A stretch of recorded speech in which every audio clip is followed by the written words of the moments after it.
នេះខ្ញុំឆាស្ពៃក្តោបជាមួយនឹងពងមាន់និយាយពីស្ពៃក្តោបនេះឆ្ងាញ់ហើយឡើងផ្អែមហើយសាច់អឡង់ហាប់មានកពុលអត់មានល្វីងទេព្រោះអីជាស្ពៃក្តោបធម្មជាតិ 100% គ្មានគីមីគ្មានជាតិថ្នាំព្រោះស្ពៃក្តោបហ្នឹងគឺចាស់គាត់ដាំនៅក្រោមផ្ទះហ่าបងប្អូនអញ្ចឹងហើយគឺធម្មជាតិពិតតែម្ដងហើយស្ពៃក្តោបខ្ញុំអត់ចូលចិត្តហាន់ឲ្យតូចទេខ្ញុំចូលចិត្តហាន់ប៉ុណ្ណឹងឬមួយក៏ហាន់ប្រទេសធំហ្មងហើយឆាស្ពៃក្តោបហ្នឹងគឺខ្ញុំដាក់លាយការ៉ុតតិចដើម្បីមើលទៅវាមានពណ៌ស្អាតអញ្ចឹងណាហើយសម្បីតែការ៉ុតនេះក៏ជាការ៉ុតធម្មជាតិដែរចាគឺចាស់គាត់ដាំបានមកណានិយាយពីថាផ្អែមឆ្ងាញ់ណាហើយនិយាយពីរឿងថារដ្ឋាភិបាលឲ្យកូនមួយ10000ណាបងប្អូនខ្លះគាត់នៅ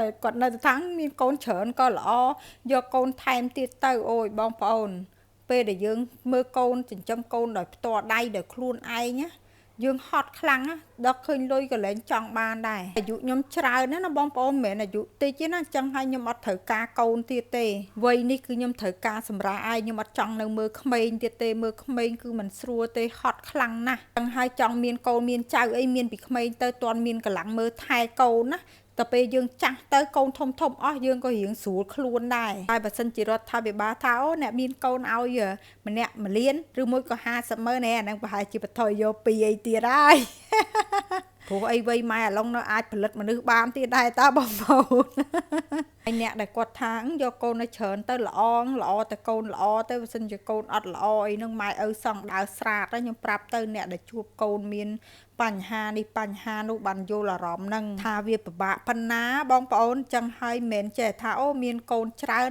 ល្អមានកូនច្រើនស្រួលអីទេការគិតនេះគឺគិតងាយគិតស្រួលទេតែអាជួបហ្មងបានដឹងថាវាពិបាកប៉ុណ្ណាអូយតាពៀលេបលែងចូលហើយតតកិនទឹកប្រហូរចូលវិញម្ដងផ្លែឈើម៉ាក់ក្មេកខ្ញុំឲ្យមកម្ដងគឺថាទុកតស្វិតតស្ពូននេះណាបាននឹកឃើញយកមកកិនហើយកិនហើយហ្នឹងរៀងខ្ជិលទៀតណាបងប្អូនខ្ជិលកិនហើយហ្នឹងគឺខ្ជិលលាងម៉ាស៊ីនតែបើឡៃតែខ្ជិលលាងម៉ាស៊ីនហ្នឹងផ្លែឈើហ្នឹងដឹងតែខូចហើយព្រោះអីម្នាក់តាពៀលេបលែងចូលហើយយកមកកិនធ្វើទឹកផ្លែឈើចេះមកគឺថាដាក់ម្នាក់មួយកែវទៅគឺអស់ហើយនិយាយពីថាណែឲ្យញ័រកាច់ឃើញកិនអញ្ចឹងអីចូលចិត្តណាស់ម៉ាក់អើយខ្ញុំជួយកិនមកឯងកិនហើយច្រកដបទៅដាក់ក្នុងទូជាអូយកូនពូជខ្ញុំចូលចិត្តណាស់តែខូចតែខ្ញុំខ្ជិលមិនឲ្យខ្ជិលណាបងប្អូនពេលកិនហើយម្ដងណែនិយាយពីថាដោះមកលាង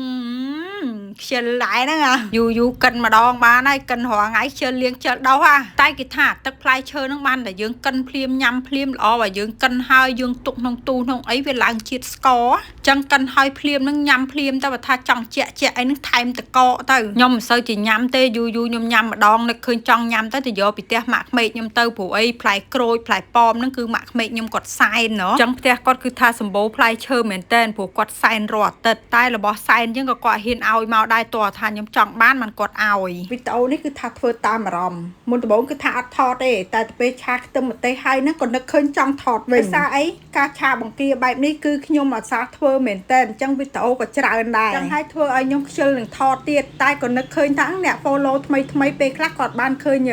វីដេអូខ្ញុំធ្វើឆាបង្គាបែបហ្នឹងទេអញ្ចឹងហើយខ្ញុំនឹកឃើញថាជ្រុលធ្វើឲ្យចេះថតទៅចេះផុសទៅអញ្ចឹងសម្រាប់បងប្អូនដែលតាមដានខ្ញុំថ្មីអីណាមានបង្គាមានអីហើយមិនដឹងថាធ្វើអីអាចឆាបែបហ្នឹងបានងាយហើយឆ្ងាញ់ទៀតហើយគ្រឿងដែលខ្ញុំឆាណាមានអីទេបងប្អូនម្ទេសម្លេហ្នឹងម្ទេសធំយើងហ្នឹងហើយលាយម្ទេសហិលខ្លះទៅមានខ្ទឹមសខ្ទឹមក្រហមយកមកឆាហើយនឹងដាក់តែគល់លក្រីលក្រូចថែមនឹងមៀតខ្ទិះដូងអីមកតែប៉ុណ្្នឹងអូយនិយាយពីថាឆ្ងាញ់កូនខ្ញុំគេចូលចិត្តណាហើយម្ហូបហ្នឹងបើឈ្មោះម្លេវិញគឺវែងមិនដឹងឈ្មោះអីទេគេប្រាប់ខ្ញុំទៅច្រើនដងហើយក៏ប៉ុន្តែខួរក្បាលខ្ញុំវាមិនដែលចងចាំនេះបើសិនជាខ្មែរយើងវិញគេហៅថា